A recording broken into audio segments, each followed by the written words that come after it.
Rachel Stone stood alone in her corner office at midnight, staring at the glittering city below through floor-to-ceiling windows that cost more than most people's homes. At 42, she had everything, except someone to come home to. The CEO title that made boardrooms silent made her personal life emptier. Tonight, exhaustion cracked her armor. When Evan Brooks knocked softly on her open door, apologizing for working late, she made a choice that would unravel everything she'd carefully built to protect herself. "Can I tell you something I've never said out loud?" Her voice trembled. "No one has ever chosen me. Not once. Not ever." The confession hung between them like broken glass, sharp and honest and impossible to take back. Thank you for joining me in this story. I invite you to stay with me until the end. Let's see where Rachel and Evan's journey takes us.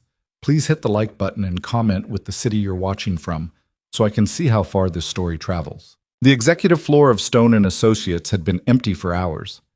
Rachel stood motionless before the windows of her corner office, her reflection ghostly against the backdrop of downtown lights.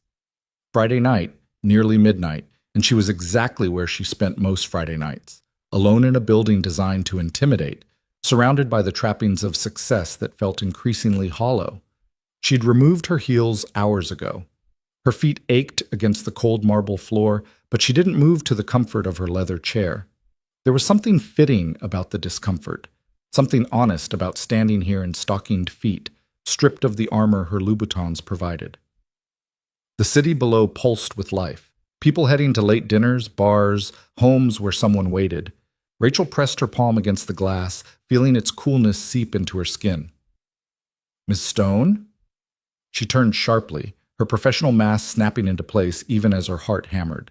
Evan Brooks stood in her doorway, laptop bag slung over his shoulder, looking as startled to find her there as she was to be caught in such an unguarded moment.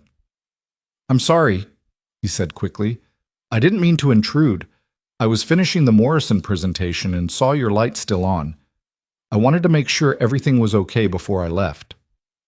Rachel studied him for a moment. Evan Brooks, senior project manager, recently transferred from their Boston office. 38, widower, single father to a 7-year-old daughter. She knew these facts from his personnel file, but standing here in the quiet vulnerability of midnight, she saw something else. The exhaustion in his eyes that mirrored her own. The loosened tie that suggested he'd been here almost as long as she had. "Everything's fine," she said automatically. Then, surprising herself, she added, "Just thinking." Evan shifted his weight, clearly debating whether to leave. Professional protocol dictated he should excuse himself immediately. But something in the moment, the late hour, the empty building, the shared weariness, made him stay. "The Morrison presentation is exceptional work," Rachel said, gesturing vaguely toward his laptop bag. "Your team has exceeded every expectation since you came on board. The board specifically mentioned your division's performance in last week's meeting." "Thank you." Evan's surprise was genuine. "That means a lot. This opportunity, this position, it's been important for me and my daughter. Stability after—" He trailed off, then seemed to catch himself. "I'm sorry. That's probably more personal than you need to hear at midnight on a Friday." "Is it?" Rachel heard herself ask. She moved away from the window, closer to where he stood, not close enough to violate professional space, but close enough to really see him. "When was the last time someone asked you how you're actually doing, Evan? Not the professional summary version. The real answer." The question clearly caught him off guard. He studied her face, perhaps trying to determine if this was some kind of test. When he spoke, his voice was careful but honest. "Tired," he admitted. "Sophie, my daughter. She's been having nightmares again. About her mom. The grief counselor says it's normal, especially with the anniversary coming up, but watching her wake up crying, trying to explain why her mother isn't coming back—" He stopped, shaking his head. "I'm sorry. You asked a simple question, and I'm unloading years of complicated." "Don't apologize." Rachel's voice came out softer than she intended. "Complicated is honest. I appreciate honest." Something shifted in the air between them. Evan set his laptop bag down, a gesture that felt significant. A decision to stay rather than flee to the safety of professional boundaries. Can I ask you the same question? He said quietly. How are you really doing, Ms. Stone? No one asked her that, ever. Employees wanted her approval, board members wanted her strategy, investors wanted her projections. But no one wanted to know if Rachel Stone, the woman beneath the title, was okay. Lonely, she said, and the word landed between them with startling weight. I'm very, very lonely. The admission cost her something. She could see Evan processing it, weighing how to respond to such raw honesty from someone who signed his paychecks. But when he spoke, there was no pity in his voice, only recognition. I understand that, he said. Different circumstances, maybe, but I understand it. Rachel moved to her desk, not to put distance between them, but to steady herself against something solid. Do you know what the strangest part of success is? She didn't wait for him to answer. Everyone assumes you have everything. The corner office, the salary, the respect. They see all of that and think you must be content. Happy, even. But no one sees that you go home to an empty apartment every night, that you eat dinner alone, that you can't remember the last time someone touched you with affection rather than a professional handshake. Ms. Stone, Rachel, she interrupted, right now, at midnight, in an empty building where neither of us has anywhere better to be. You can call me Rachel. Rachel. Evan tested her name carefully, like something fragile. Why are you telling me this? Because I'm tired of pretending. She laughed, but there was no humor in it. I've spent 20 years building this company. I've made myself invaluable, irreplaceable, respected. And somewhere along the way, I made myself untouchable. People admire me, some fear me. But no one... She stopped, fighting against the tightness in her throat. No one ever just wants me. Evan was quiet for a long moment. When he finally spoke, his words were measured but genuine. That's not entirely true. Rachel looked up sharply. What? I said that's not entirely true. Evan met her gaze directly. Since I started here 3 months ago, I've noticed things about you that have nothing to do with quarterly reports or board meetings. The way you remember every employee's name, even the night cleaning crew. How you stay late on Fridays because you know the work can wait until Monday, but you don't want to go home yet. The fact that you take your coffee black because you don't want to bother anyone with complicated orders, even though I've seen you look longingly at the vanilla lattes other people drink. Rachel felt something crack open inside her chest. You noticed all that? I notice you, Evan said simply. And I don't think you're untouchable at all. I think you're exhausted from touching everyone else's lives while keeping your own carefully locked away. The accuracy of his observation left her breathless. She gripped the edge of her desk, suddenly unsteady. Why? She asked. Why would you pay attention to any of that? I'm your boss. I'm a decade older than you. I'm human, Evan finished. You're human. And maybe I recognize loneliness when I see it because I'm drowning in my own version. He took a step closer, still maintaining respectful distance but closing the gap between formal and personal. I lost my wife 3 years ago. Cancer. Aggressive, fast, brutal. One day we were planning Sophie's 5th birthday party. 6 months later, I was a single father trying to explain death to a child who still believed her mother would wake up. I'm so sorry, Rachel whispered. Everyone's sorry. Evan's voice roughened. They're sorry.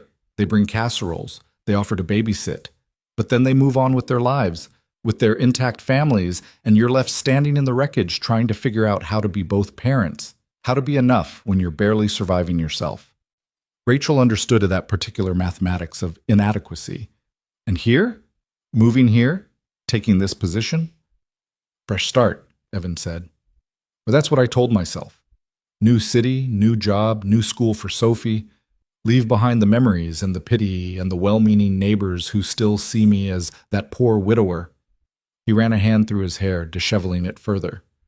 But loneliness travels with you. It doesn't care about geography. No, Rachel agreed quietly. It doesn't. They stood in shared understanding, two people who'd become experts at functioning while fundamentally alone. The city lights continued their indifferent sparkle beyond the windows. Somewhere in the building, the HVAC system hummed.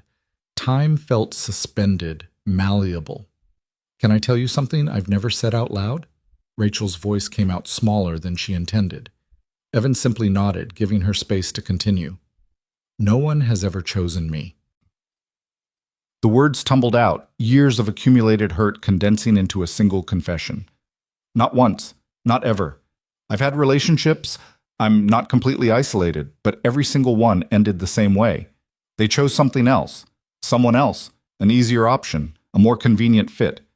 I was always the temporary stop, never the destination. Rachel. In college, he chose his childhood sweetheart who came back into his life.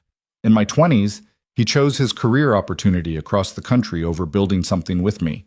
In my 30s, he chose not to deal with my health crisis because it was too much. She laughed bitterly. That one particularly stung. Turns out surviving cancer isn't attractive. It's complicated, messy, requires actual commitment. Evan's expression shifted to something fierce and protective. He left you during cancer treatment? Not during. After. Rachel's fingers traced absent patterns on her desk surface. After the surgeries, after the treatments. When I was in remission but permanently changed, he said he couldn't handle what it meant for our future. The scars, the infertility, the constant medical monitoring. She finally looked up at Evan. He needed someone whole, and I wasn't anymore. The silence that followed felt heavy with unexpressed emotion. Evan's hands had curled into fists at his sides, his jaw tight. I'm going to say something that might be inappropriate given our professional relationship, he said finally. But that man was a coward and a fool, and you are whole. Surviving doesn't make you broken. It makes you a warrior. Rachel felt tears sting her eyes, rare, dangerous tears she never allowed in public. But this didn't feel entirely public anymore. This felt like something else entirely. I don't feel like a warrior, she admitted. I feel like damaged goods that no one wants to deal with. Then you're feeling the wrong thing. Evan moved closer, finally crossing into personal space. He didn't touch her, but his proximity radiated warmth and certainty. You want to know what I see when I look at you? Someone who built an empire from nothing. Someone who survived something that destroys people. Someone strong enough to stand alone but brave enough to admit she doesn't want to anymore. Evan. His name came out as half warning, half plea. I know, he said quietly. I know all the reasons this is complicated. The position difference, the professional ethics, the fact that I'm a widower with a young daughter and you're a CEO with a company to run. I know all of it. He paused, his dark eyes searching her face. But standing here right now, none of that feels like it matters as much as one simple truth. What truth? That I would choose you. The words landed with quiet devastation.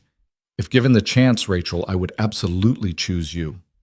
The declaration hung between them, impossible and electric. Rachel couldn't breathe, couldn't process the enormity of what he had just offered. Part of her wanted to retreat into professional safety, to laugh off this midnight confession as exhaustion and poor judgment. But a larger part, the part that had been starving for years, wanted to step forward into the terrifying possibility he represented. You don't know me, she whispered. Not really. You know the professional version, the competent executive. But there are things about me, Evan, complicated, difficult things that changed me in fundamental ways. Like surviving cancer? He said it gently, without judgment. Rachel, I buried my wife after watching her waste away for months. I understand complicated medical realities. I understand scars, both visible and invisible. And I'm still standing here telling you that none of that changes what I see when I look at you. The infertility. I have Sophie, Evan's